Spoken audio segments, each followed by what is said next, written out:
I'm so thrilled to be here. A lot of men in the audience. I see a lot of men. Where are my ladies? Where are the ladies in the house? 5. Awesome. Let's change that. Let's get some more ladies in the house. Let's just jump in. Let's talk about passion a little bit today. Let's talk about less of the nuts and bolts, whereas I usually speak in nuts and bolts. Let's talk more about like the driving heart of starting that business and what will keep you up and running in that business. A little bit about me. I'm the redhead before I turned blonde, but I've got 4 kids. I know many of you have aspirations to have a family and have children along the way. And a lot of us let family actually define us in such a way that we don't do much else with our lives. I'm talking to women right now specifically. Sometimes we like to use children as an excuse for not going for it. And let me just tell you my story really quick. I started my first business when I was 23. How many of you in your 20s right now? Most of the room. Less than 20? No one. Over 23? Oh, a lot of you guys. Okay, so first business at 23. I know exactly where you guys are at. Didn't know what I was doing. I graduated from college with a degree in English teaching, which has nothing to do with entrepreneurship, right? And I decided to have my first baby, and she is such a good kid. She's 16 now. She's still such a good kid. And she just sat there in her little swing all day, swinging back and forth. And I thought, man, I am bored out of my mind. What am I going to do? So I started a business out of my home and didn't have a business license. And it was an education business. It was a tutoring business. Who's my tutor? Someone had a tutor app business in here? Were they in the room? Awesome. Fellow tutor over there. So I started my first business tutoring. And I lived right in the area. I hired a bunch of BYU and UVU students, and they would come over to my house, and we were running this completely illegal operation with no business license. So if you're ahead of me already, that is awesome. And hopefully you'll realize like how many mistakes you can make along the way, right? Like you can start out completely illegal and still get there. So just planting hope here. So didn't have a business license, and I started hiring all these students, and I was working with one student in the office. I had 2 college students working with other clients in the living room, 1 in the dining room, 2 in the basement. And I grew this business to employ about 7 people in my house and then 7 clients all at the same time. Still no business license. And the neighbors got frustrated with cars parked up and down the street. That's also illegal. You guys know that? Operating a business out of your house with more than 1 employee is most city ordinances. So the neighbors started calling and got pretty frustrated, as they should have. And I moved to a commercial center in Pleasant Grove, just right up the street. And this is probably, I don't know, 15, 20 years ago. It was a long time ago. And I got legal, got a license, and I started really growing that business. I was just on fire with that business. And those of you, where are my people who have businesses already? A couple of you over in the back. You know that stage where you're first starting and you can start seeing the glimpses of how far you can take it. And man, things start getting really exciting. So grew that business to employ about 30 people.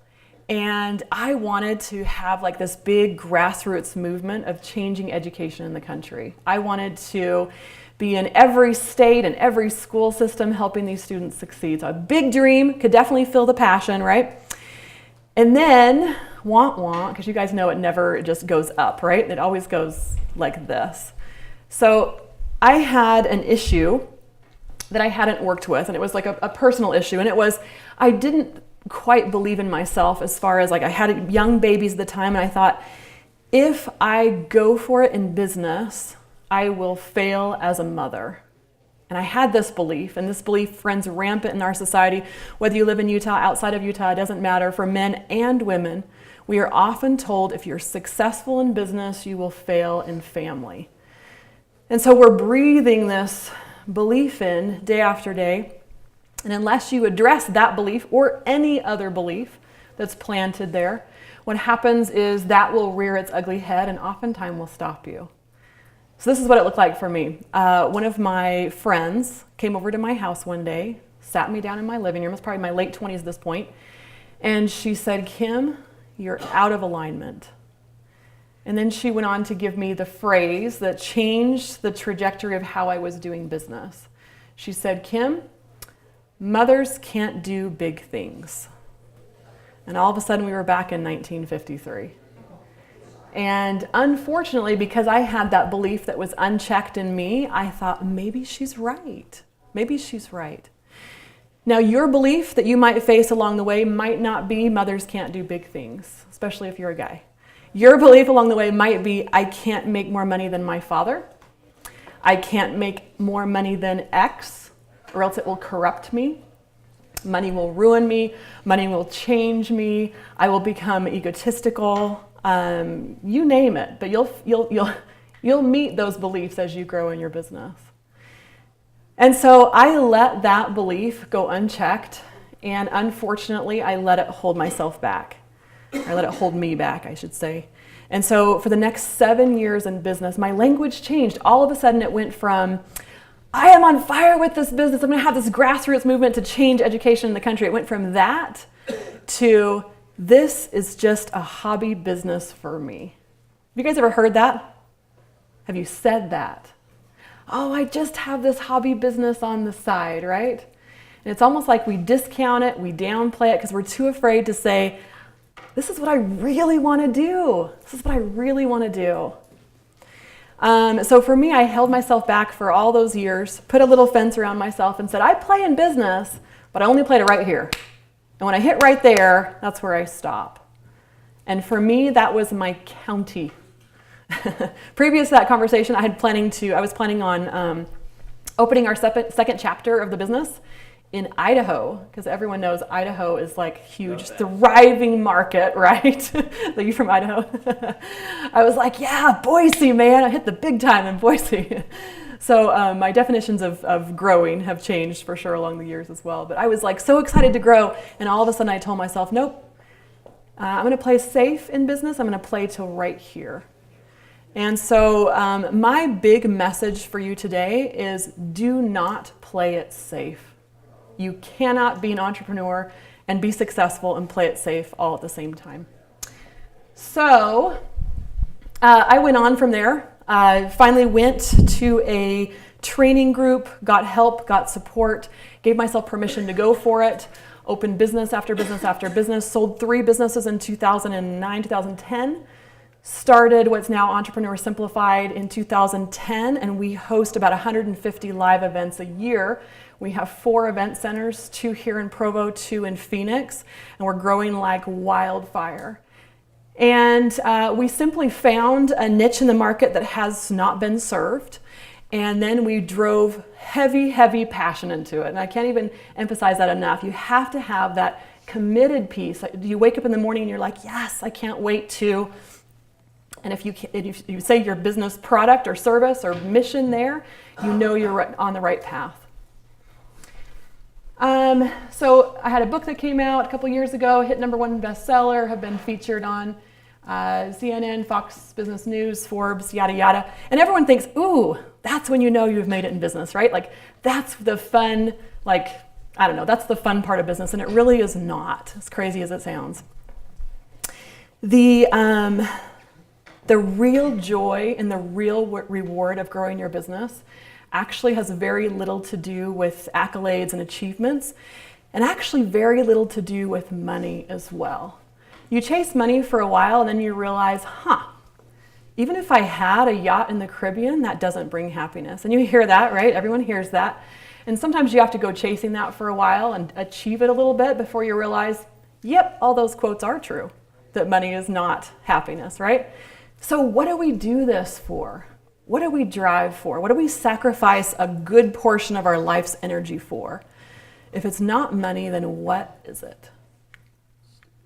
Stability, is that what you said? Stability? What else? Let's hear some shares. What do we drive for? If you're an entrepreneur going into business, what do you drive for? Yeah. The thrill of the hunt, not the kill. Just the thrill of the hunt. I love it. Let's hear some more shares. To change the world. Change the world. Beautiful. Beautiful. What was that? To help and serve others. To help and serve others. And all of those are extremely worthy goals.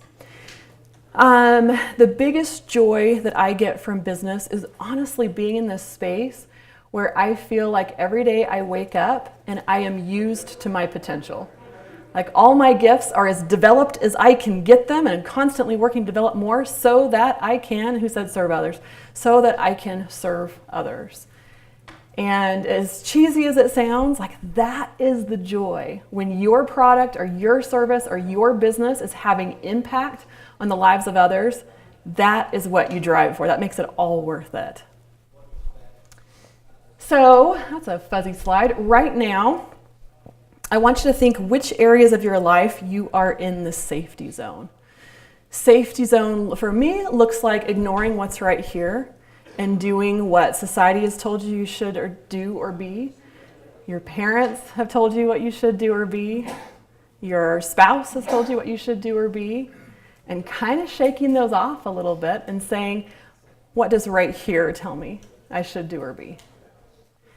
And so instead of living this very safe, molded life, as an entrepreneur, we get to bust through that and all of a sudden live a very messy, out of the lines.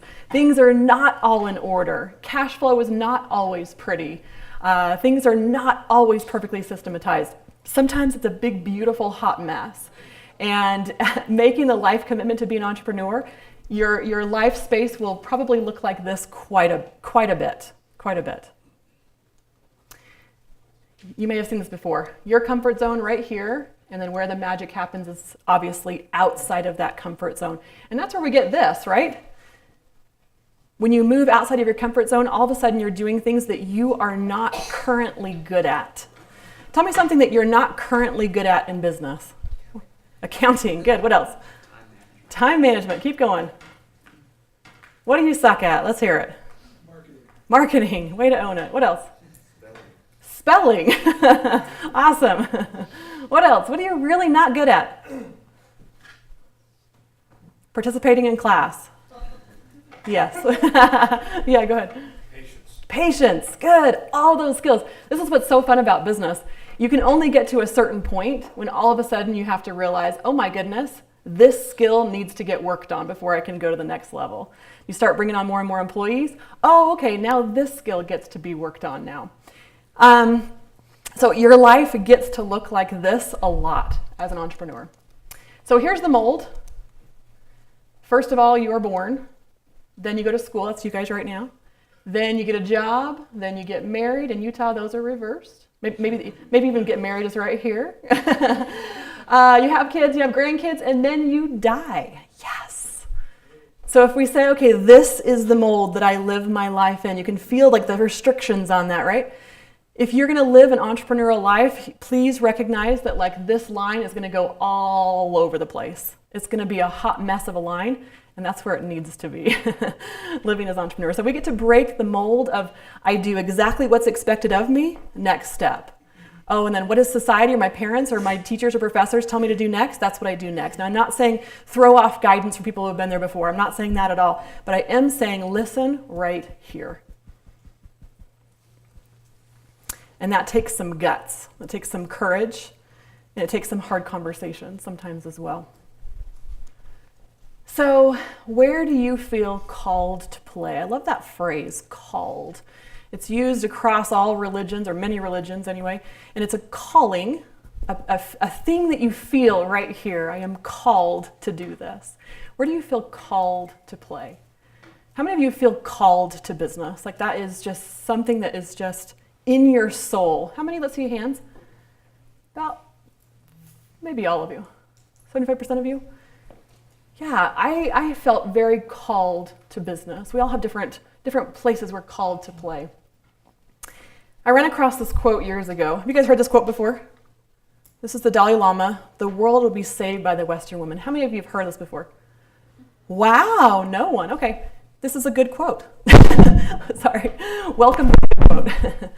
So I read this quote years ago and I thought, man, first of all, a lot of pressure. I'm a Western woman. I get to save the world now. Lucky me. And I thought back to my childhood. I was born here, but raised in South America. So I was raised in Bolivia and Venezuela. And in Bolivia, if you walk around the streets in La Paz, you'll see a lot of people who are homeless, who are beggars, who are, really having a hard time at life. And I remember as a little girl, probably second or third grade, I thought, man, if I could just go and rescue that lady, kidnap her off of the street, go put her in the shower, put her in new clothes, give her an extreme makeover, put her out in the street, I will have saved her. Now that we're older, do makeovers save people? No. You're like, yes. No, obviously there's a bigger process that needs to happen involving education and opportunity and jobs training and yada, yada, yada, right? So I don't want you to think of terms of, okay, what's my piece of saving the world? I have to go across the country, across the world. I have to go, found a charity in Africa. I have to go build, art orphanages or something. If that's really is what you feel called to do, awesome. But often those of us who are in this room feel called to serve in business. So I want to, again, introduce business as a vehicle to serve.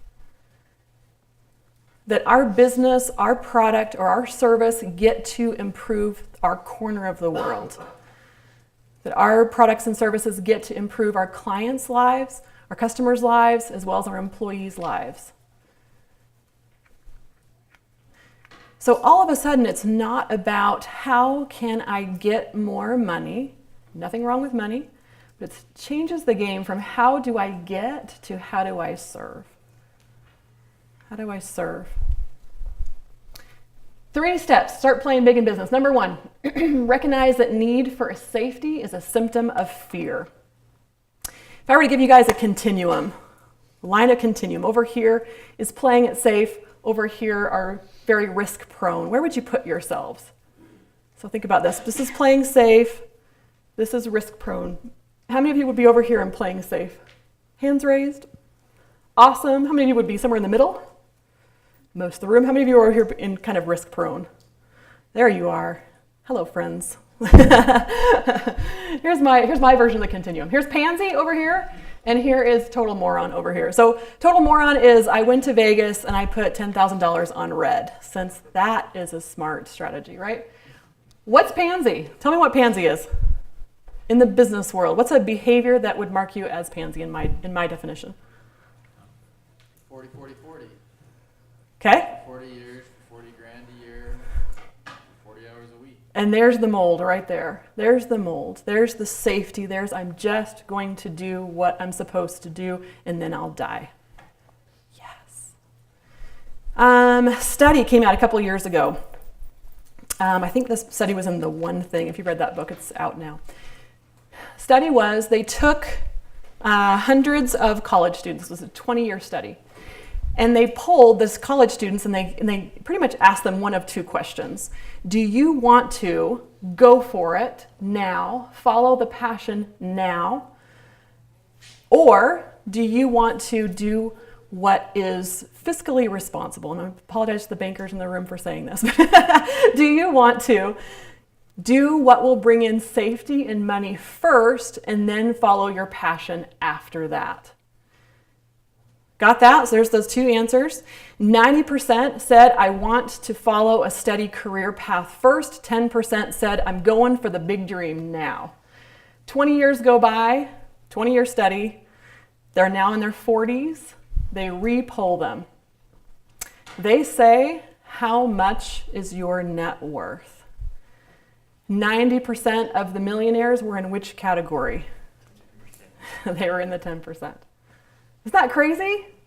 So we think, oh, I'm doing the smart thing, I'm doing the logical thing, I'm just going to keep on going through the motions and doing what society and my parents and everyone expects out of me, which is get the full-time job and work for 40 years. And if you were a bunch of, non-entrepreneur interested people in this room, then this is an awesome career path for you.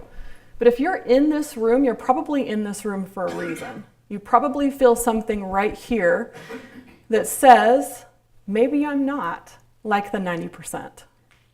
Maybe I want to live a life that's a little bit more outside of the lines. It's a little bit more juicy, more risk prone, more full of ups and downs. How many of you would put yourself in that 10%, by the way?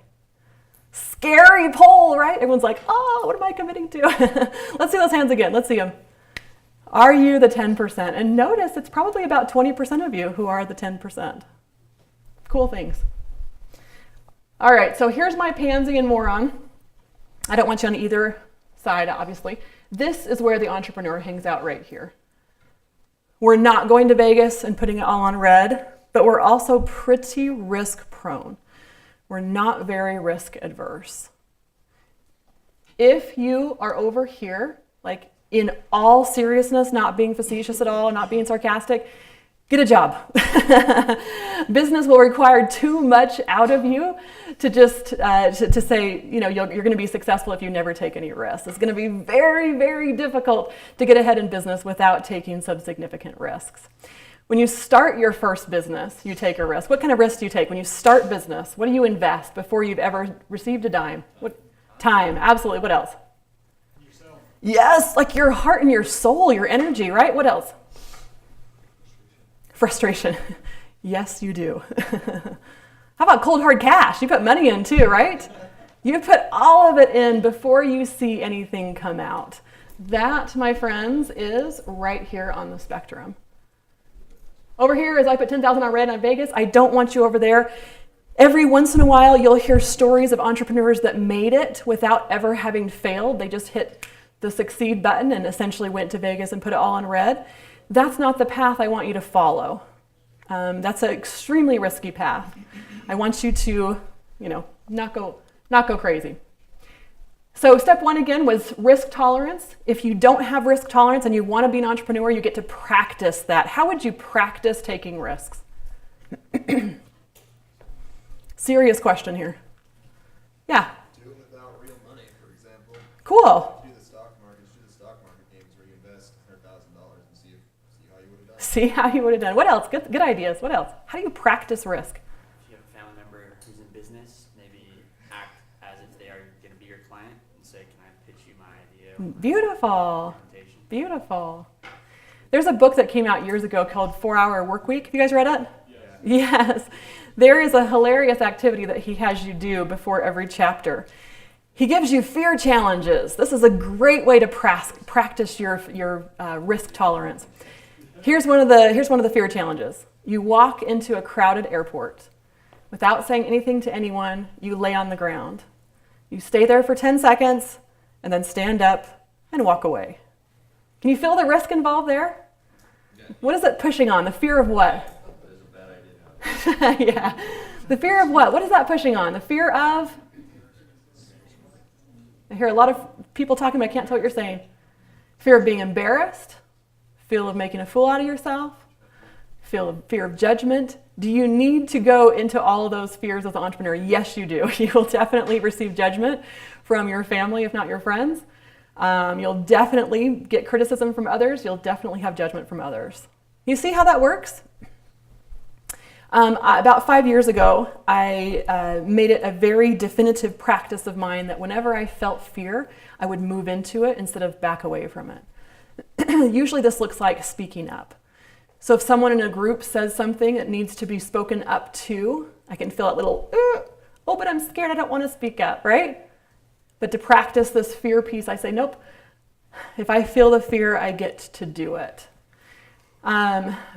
3 or 4 months ago, one of my clients said, "Hey, I'm going skydiving. Do you want to come with me?" I don't want to go at all. And so she said that. What did I feel like? Oh no, I have to do it because I'm scared. Does that make sense? So you lean into the fear. You lean into the terror zone. You start practicing that, being more risk prone. All right, step 2, look for threads in your life. Oprah calls these threads. I love me Oprah. She talks about you watch from your childhood into your teens, into your 20s and beyond, and you start seeing some threads. You start seeing things that you're interested in, and they're themes in your life, and they keep coming up again and again and again and again. What did you play as a child? What were you interested in? What are your natural talents? And you'll start watching for those threads. And those threads will guide you into what type of business should I start? Where should I play in business? Number 3, take action. Taking action it always sounds fun, and then you get to the point where you're actually doing it, and it's not quite as fun because it often involves rocking the boat. Whenever you're in a relationship with someone else, whether that's roommates, parents,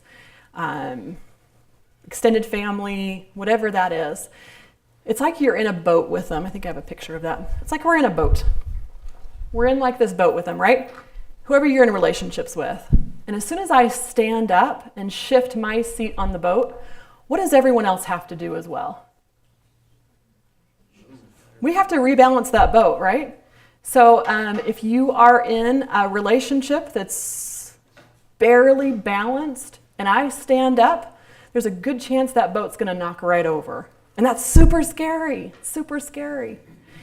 If I'm in the boat with my parents and they want me to be an accountant and follow the 40-year plan, and that's not for me, and I can feel that's not for me, and I stand up, what is the boat going to do?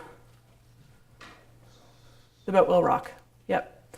So the take action part will often involve rocking the boat. Pleasant? No! Not pleasant, but so worth it. So worth it. So when you shift your position on the boat, they will also get to shift, and the boat gets to be a little bit rocky in the meantime. It's part of the payment that we get to pay for following this right here. Following that piece, that what is my corner of the world to change? And I listen right here. I'm going to conclude with a story from one of my very favorite books. It's called Traveler's Gift. It's super cheesy. It's not written well. I apologize to Andy Andrews who wrote it. But the end chapter is so powerful. It goes up on the top of one of my very, very favorite books. The story is kind of like a Scrooge story. Like, you know how Scrooge gets shown with an angel all the different, things of his life? This is a little bit like that, where an angel comes and shows him different people in history who really had impact on our planet. And the very last place he takes him to is this huge warehouse. Like, imagine like 10 Walmarts put together, just giant warehouse. All these shelves piled up as high as you could see, piled with boxes and boxes and boxes and boxes. And so the traveler is walking around with his angel guide, looking at all these boxes, and he pulls some down, and he sees photographs. He sees photographs of orphanages in Uganda. He sees photographs of children laughing and smiling. He sees photographs of real change, social change. And as he turns the corner, looking at all this stuff in the boxes, he turns the corner and he sees this big pedestal. And this pedestal has a big glass dome over it, and there's a light shining on it. And he peers into the glass dome, and there's some papers on there. And they say on them, the cure for cancer. And he asks his angel guide, what is this giant warehouse? What is this? What are all these boxes full of beautiful things? What is this cure for cancer in a pedestal? And the angel says, this is the room of dreams unrealized. Every single person, if you'll notice on the boxes, has a name on it. And if you took out the box, those were all the potential, the social impact that person was meant to have on this planet. The things of beautiful joy that that person was meant to have on this planet. And they let whatever it was, society, rules, they let whatever held them back, they let something hold them back from taking down that box and realizing their full potential. Isn't that powerful? And as he walked down the aisles, he just considered, oh my goodness, what if all of us didn't live safe? What if every single person on this planet really took the responsibilities that we have, the gifts that we have, the thread that runs through our life, our real passion, our interest, and we actually went for it? What if? What would this planet look like? So here's his last quote. Instead of denying that whisper of what you should do with your life, right? You're feeling right here. Instead of denying that whisper, I want you to feel the weight of your future on your shoulders, the throbbing, unstoppable strength of destiny coursing through your veins. And that would definitely be my challenge to you.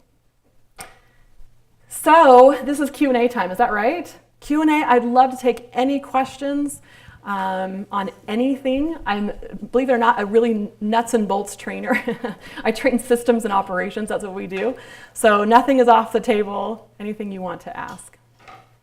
Okay, and the microphone's over here, so I can get it to anybody pretty quickly. But if you have a question without the mic, you'll have to I'll repeat repeat it. it so the camera can get it. So who's got questions? You have 8 companies right now. What are they? I sold off 3 in 2009. I started a tutoring company. That was my first in my 20s. And then I took that same service-based model, and I knew how to market it. I knew how to fill it with people, and it ran as a system, right? And then I just replaced tutoring with a different service and a different service and a different service. So I just replicated that exact same business 3 or 4 times. I did image consulting. Again, I didn't do an image consult. I just hired image consultants. I did personal training. Again, I obviously wasn't the personal trainer. I hired personal trainers and just duplicated that model. We did, trying to remember, real estate, property management business, publishing business, consulting, obviously, and I'm missing a few. Not all of them go. You guys know that, right? Like when you start a business, not every single one hits the jackpot. Oh, I started a different business called Universe of Women. It was a training consulting business. Anyway, lots of service-based businesses. We've sold a few products in the middle, but mostly service-based. Yep. So you talk a lot about passion. What do you want your legacy to be? Oh, that's beautiful. I want to make a real shift, actually, for women on the planet, obviously, women in business especially. I also want to make a shift in Utah particularly. Can I talk about this? I can talk about this. I don't love, what'd you say? It's not BYU, clearly. I actually gave the same presentation to BYU Idaho a few months ago. I want to make a big shift between the angst that I don't think needs to be there between Mormon, not Mormon in Utah. Like I think we can all come together. So I want that to be my legacy. Notice it has nothing to do with business. Business is the vehicle that I get to do those things in. Isn't that cool? Other questions? Yes. There and then over there. Go ahead. So again, on this thing of passion, what's your morning rituals that you start out with? I mean, obviously there's some Hour of power or something, yeah. that makes you successful. So everyone's so different, right? And I for years heard you have to have an hour of power, and you wake up and you exercise, and then you meditate, and then you do this, and then you do that, right? I don't do any of that stuff at all. What I do is more of an evening routine, and it always involves reading. I probably read 2 to 3 books a week. So I am an avid reader, and that's what I do. I read a lot. Question over here? Yep. Initially, when you start your first business, the big fear that you have to embrace is the fear of failure, the fear of loss of capital and loss of time. Maybe. As you move forward from your first business to your third, to your fourth, to your fifth, to your sixth, as you move from one sector to another sector, what are the different fears you find you have to embrace when transitioning from one area of business to another area of business? Beautiful. So the fear is not so much from business to business. The fear is more from stage of business to stage of business. Ooh, so I want to go into this really quickly. So we move in like these S curves, right? We dip down before we can go up.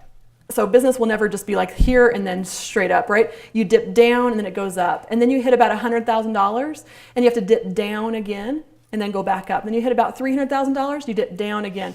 And so every stage of business has different fears you have to overcome. The first stage of business from 0 to 100 is just figuring out that business. What's my marketing vehicle? How many leads does it take to make how many sales, to make how much revenue? You're just figuring it all out, right? Your second stage of business between 100 and 3 is I am the magic. I've figured it out. I am awesome.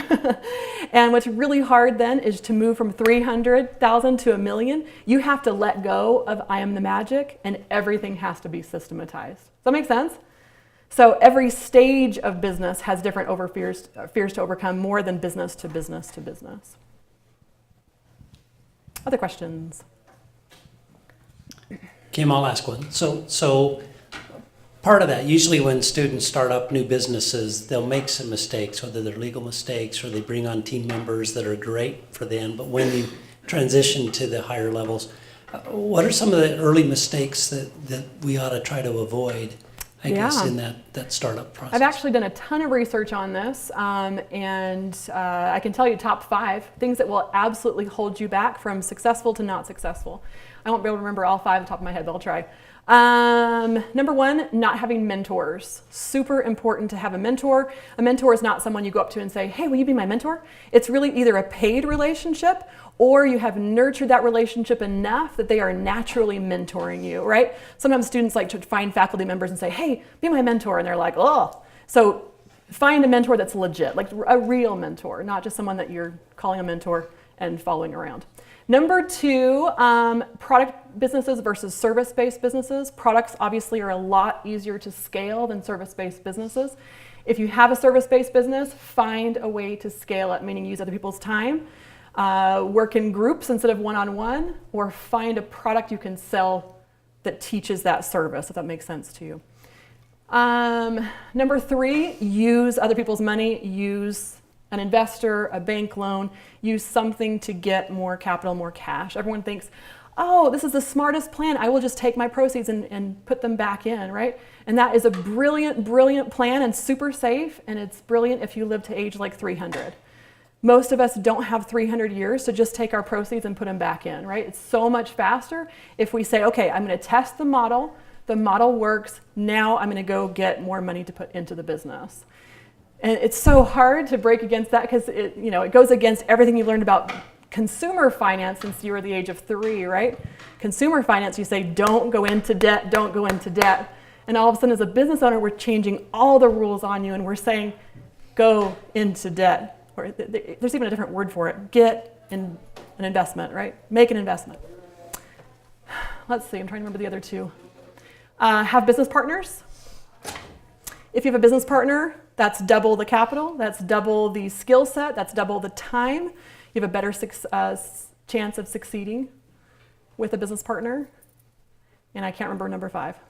How's that? Number 4. We'll take 4 out of 5. Did you have a question right here? He took it. Awesome. Yep.